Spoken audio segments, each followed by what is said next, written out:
Bismillahirrahmanirrahim. Assalamualaikum warahmatullahi wabarakatuh. Pemirsa yang dirahmati Allah, marilah kita simak ceramah dari Buya Syakur Yasini dengan tema Hakikat Bismillah di setiap hurufnya. Sebelumnya marilah kita bersolawat terlebih dahulu. Allahumma sholli ala Sayyidina Muhammad wa ala ali Sayyidina Muhammad. Marilah kita doakan semoga almarhum Buya Syakur Yasin diberikan tempat terbaik di sisi Allah Subhanahu wa Ta'ala. Amin ya Rabbal Alamin. Nah, makanya Bismillahirrahmanirrahim itu sama saja maknanya meminta restu dan izin dari Allah. Cuman terjemahannya kurang pas, yaitu Bismillahirrahmanirrahim dengan nama Allah. Jadi nggak paham. Kullu amrin dzibalin la yubda'u fihi Bismillahirrahmanirrahim fa huwa aqta. Perbuatan apa saja yang tidak dimulai dengan Bismillahirrahmanirrahim itu sama binatang yang putus buntutnya. Kayak kuda tidak ada buntutnya, menjadi murah meriah dan tidak ada harganya. Dengan nama Allah minum, maksudnya apa? Jadi nama Allahnya dan airnya diminum begitu. Ini ada kesalahan. Ini untuk pengajian kaum santri dulu ya Bu ya, punten ya. Ini yang menerjemahkan Bismillah dengan nama Allah itu mungkin tidak belajar linguistik Arab. Karena yang menerjemahkan 11 profesor, tapi itu fuqaha, para ahli fikih, bukan ahli linguistik. Ya, jadi begitu Bismillah langsung bi dengan. Padahal ba dalam bahasa Arab itu maknanya ada 60 makna ba. Saya tidak akan menyebutkan semuanya, tetapi sebagian contoh saja. Ada ba itu namanya ba zaidah. Ba zaidah itu ba tambahan. Ba tambahan itu artinya tidak ada artinya. Bahasa Al-Qur'annya wakafa billahi syahida.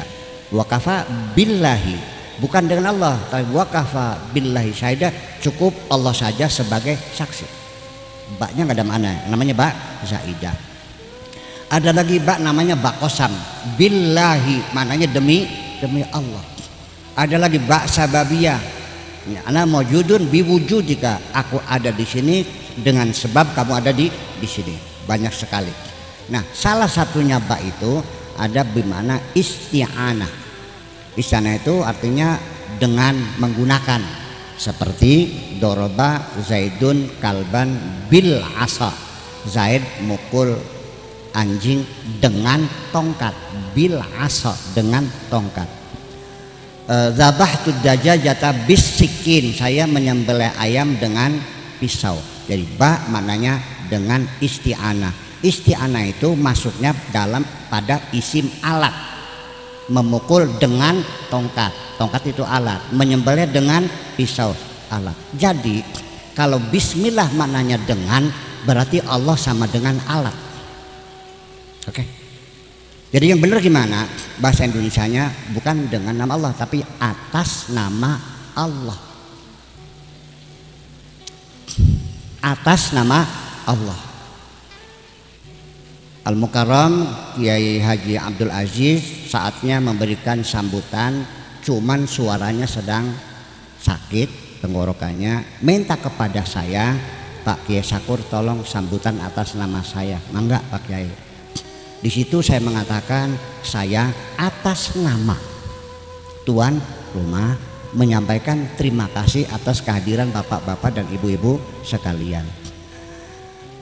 Dan juga saya atas nama tuan rumah memohon maaf apabila hidangannya kurang berkenan. Pertanyaan saya, yang berterima kasih siapa?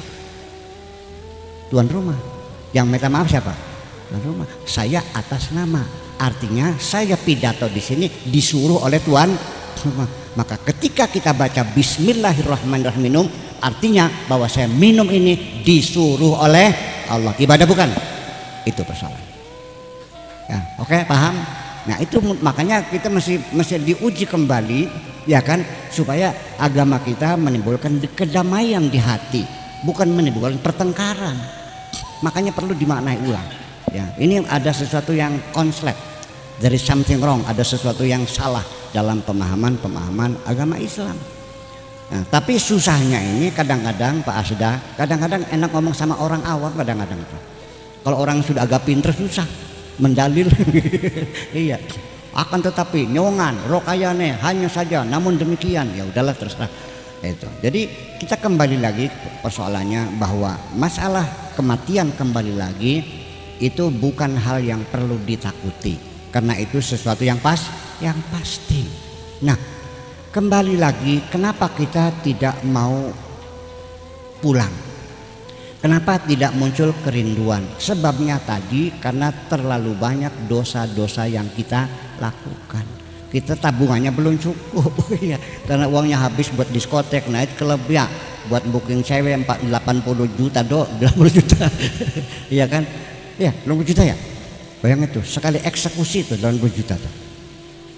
Ya, dihambur-hamburkan uangnya itu. Nah, itulah makanya itu dosa besar sudah jelas. Ini dosa-dosa kecil yang sesungguhnya.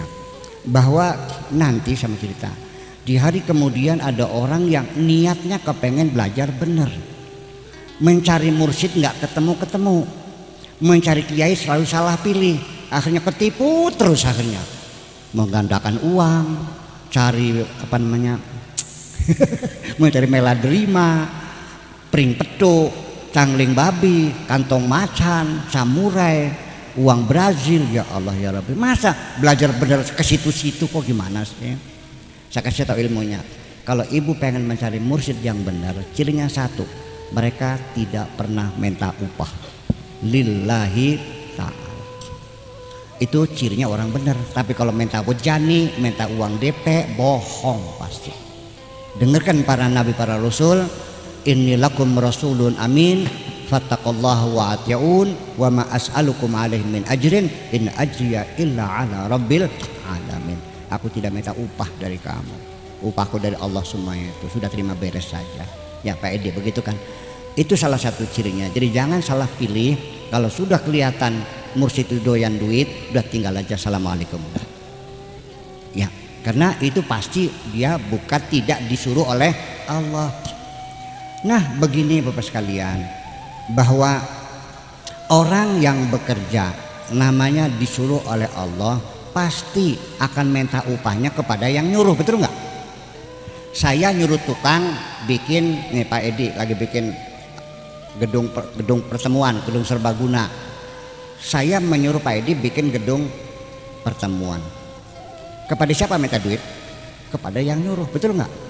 Kalau kita disuruh Allah, kepada siapa kita minta bayarannya? Kepada Allah. Nah, itulah sebabnya ini banyak sekali orang-orang yang merasa dirinya sepertinya sudah yakin, tapi ternyata dia belum yakin sesungguhnya. Ada nggak mubalik yang dipanggil pasang tarif? Ada, banyak. Kenapa pasang tarif? Saya selalu mengajak teman-teman, para da'i lillah, duat as-salihun, tolong kalau dipanggil ceramah jangan pasang tarif dong, niatin aja ya kan, ibadah sama Allah Subhanahu wa ta'ala, niati bekerja untuk Allah Subhanahu wa ta'ala. Ternyata belum banyak yang merespon ya ada satu dua udah tidak pasang tarif, dijemput pakai nggak usah datang sendiri ya kan gitu, nanti transportnya berapa, udah nggak usah mikirin transport, nggak usah datang sendiri. Jadi niati sajalah berdakwah itu seperti kita pergi mencangkul ke sawah. Kita cangkul saja dengan baik, di tengah perjalanan gacruk ada belutnya, ya silakan diambil. Kecil diambil, besar nggak ada belutnya jangan kecewa. Kita mencangkul. Nah itu. Tetapi kalau orang yang niatnya memang cari belut, apa yang terjadi? Sawahnya bertambah bocak-bacak. Karena yang digali yang ada lubangnya saja. Akhirnya yang tinggi tambah tinggi, yang dalam tambah dalam, malah merusak semuanya itu. Masuk akal nggak saya ngomong? Nah, malah justru yang niatnya macul mungkin dapat belutnya lebih banyak. Sebab semua kepacul sih, betul nggak? Nah, apa jawabannya? Jawabannya itu begini: kalau saya menuruti pakai sakur, nanti pendil saya ngelimpang. Tahu pendil? Ngelimpang. Maksudnya apa? Nggak bisa makan. Kalau pendilnya ngelimpang berarti nggak bisa ngeliwet ya. Kalau nggak ngeliwet berarti nggak makan. Lah, berarti kalau tidak pasang tarif nanti dia tidak bisa makan. Saya bilang niat kerja kepada Allah, nanti makannya gimana? Masa Allah nggak bayar? Jadi ternyata ngajak orang untuk meyakini Allah, dianya sendiri belum yakin sama Allah. Betul nggak? Lah iya, betul nggak? Udah nggak usah jauh dah. Al-Maghfurlah Kiai Samari. Dulu di sini dapat duit apa nombok duit? Itu bedanya. Dulu kakek saya berjuang tuh boro-boro dapat duit. Ya, sawahnya diwakafkan. Bawa Quran dimusuhi orang, diancam pakai pedang tanpa tidak ada rasa takut, maju terus. Nah sekarang para murid zaman sekarang boro-boro nombok, ya, berkorban untuk masyarakatnya, malah mencari duit. Nah, menurut saya kalau mau balik pasang tarif itu nanti namanya profesi. Jadi mendengarkan boleh nambah ilmu, tidak mendengarkan juga tidak dosa. Tapi kalau mau baliknya datang tidak pernah minta uang, wajib didengarkan. Paham? Paham gak Bu? Nah itulah persoalannya. Jadi ya kita kembali, coba kita introspeksi lagi, kita sudah yakin atau belum. Itu yang penting. Nanti pada akhirnya mah setelah kita dibersihkan segala macam, di ujungnya apa yang kita lakukan, amal kita, sedekah kita, semua kita nothing. Nanti to the point yang akan dikoreksi adalah hati kita oleh Allah Subhanahu wa taala. Yauma la yanfa'u malu wala banun illa man atallaha biqalbin salim. Itu semuanya hanya formalitas saja. Ditimbang iya, dihitung iya, tapi nanti penghujungnya yang menentukan, yang bisa ketemu sama Allah adalah orang yang hatinya baik. Kalau bukan itu maka akan terjadi ketidakadilan. Orang kaya sodako 10 juta bikin masjid, Bitarmi nyumbangnya 2.000 karena tukang burung oyos. Besar mana pahalanya Bu? Nah ini persoalannya. Nyumbang 10 juta Pak Asda, iya kan, mobilnya Alphard gitu, betul nggak? Sawahnya 20 hektar, ya kecil 10.000 mah. Bitarmi nyumbang 2.000 itu bayaran ngoyos dapat 15.000. Jadi berapa persen tuh? Seberapa persen? 15 dikasih 2.000. 10, 30% disumbangkan. Nah kalau Pak Asda punya uang 100 miliar, sanggup nggak nyumbang 30 miliar? Nah disitulah bedanya. Nanti kebaikan hati itu yang akan dinilai. Kalau tidak, nanti beda fasilitas, nanti orang yang punya fasilitas yang masuk surga, betul nggak? Nah itulah makanya kita harus tahu bahwa kebaikan hati. Nah kembali kepada kebaikan hati ini, itu yang menentukan orang mencari mursyid, mencari keyakinan benar, sampai di akhirat malah dipersalahkan Tuhan. Kamu kenapa mencari aku muter-muter sampai ke mana, ke Kanjeng siapa namanya? Iya, salah. Nyari si Joko Sontoloyo gimana? Andaikan engkau dulu di dunia ingin bertemu dengan aku, ada tetanggamu yang sedang sakit, kalau engkau datang membawa obat dengan tetanggamu yang sakit, dari dulu kamu sudah ketemu dengan aku, wahai manusia. Ya, kalau dulu kamu melihat anak tetangga yang cerdas nggak bisa sekolah, kamu kasih biaya, sudah ketemu dari dulu. Kamu muter-muter nggak pugus sih asalnya. Jadi artinya dari hadis-hadis ini semuanya menunjukkan bahwa jalan yang paling mulus menuju Tuhan adalah kepedulian sosial. Bos masuk dah, kepedulian sosial. Sekalipun ibu-ibu sholatnya rajin, 5 waktu dilakukan, ditambah qobliyah ba'diyah, ditambah sholat tahajudnya, ada sholat tobat, sholat witir, sholat tasbih, sholat hajat, lalu siangnya sholat duha, 17 waktu sholatnya sampai jidatnya hitam dah. Tetapi anak yatim terlantar di sekitarnya, orang miskin pada kelaparan. Kata Allah mengatakan agamamu bohong, sholatmu nanti kubayar dengan neraka well. Percaya silakan, tidak silakan. Ini bukan kata saya tapi kata Allah. ara'aital ladzi yukadzibu biddin fadzalikal ladzi yad'ul yatim wa la yahuddu ala ta'amil fawailun lil musallin. Jadi yuk kita kembali bahwa pada akhirnya agama Islam ini lebih memfokuskan pada keadilan sosial, pada kesejahteraan bersama. Persoalan ibadah ritual mah itu hanya sekedar latihan-latihan saja. Kita sering diselewengkan ketika ada kematian yang ribut seremoninya, kain kafannya, kerandanya, mandunya, kembangnya, mayitnya nggak keurusan. Betul nggak? Betul nggak gitu? Orang kawin sibuk undangan, panggungnya, organ tunggalnya, semua sibuk semua. Seremoninya yang sibuk, pestanya, persoalan cintanya dilupakan. Betul? Masjid rame-rame ya, sampai numpang kencing aja nggak boleh, duduk nggak boleh, harus dijaga, dikunci. Sampai saya pernah mau numpang kencing nggak bisa, dikunci semua pintunya. Namun tukang beca, mang dari mana masuknya? Wah dikunci Pak Haji, nanti dibukanya asap, yang pengen yakin aja.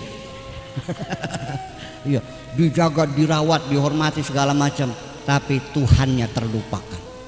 Gitu. Kita seremoni yang sibuk, keadilan sosialnya terlupakan. Itu makanya persoalannya kita kembali, yuk kita kembali kepada wa ma arsalnaka illa rahmatan lil alamin. Islam datang untuk membawa kesejahteraan seluruh umat manusia, tidak terbatas hanya untuk orang Islam saja. Berbuat baiklah kepada siapapun, jangan mempertimbangkan, melihat, membedakan ya dengan pilih kasih sukunya, rasnya, agamanya. Semua manusia adalah hamba Allah Subhanahu wa taala. Dengar baik-baik ini. Jangan salah anggapan. Ini saya pengalaman pahit bercerita dengan seorang ustadz, ya kiai lah, udah bisa ngaji kok. Bagaimana hukumnya menolong orang non muslim? Dia kelaparan, saya kasih makan. Dia bilang ya tidak ada pahalanya, malah kita dapat dosa karena mendorong orang dalam kemusyrikan. Oh begitu? Ya. Nah sekarang Pak Kiai, bagaimana kalau ada anjing kelaparan saya kasih makan, ada pahalanya enggak? Nah kalau anjing ada, astagfirullahaladzim, saya dapat ilmu baru, ternyata ada anjing lebih mulia dari manusia. Itulah kira-kira. Jadi ke depan kita ini coba Islam itu coba dibuktikan dalam bentuk kesejahteraan. Kalau kita bicara kesejahteraan akan beda. Kalau kita bicaranya hukum, halal, haram, ya kemudian mazhab, ujung-ujungnya bertengkar, betul nggak? Tetapi kalau kita berbicara masalah kesejahteraan, masalah uang, madhab agama hilang. Kita pikirannya sama kalau ngurusin duit, betul nggak? Iya, jadi satu daya ikat yang paling untuk membangun persatuan adalah yuk kita bangun kemakmuran negeri ini. Amin ya robbal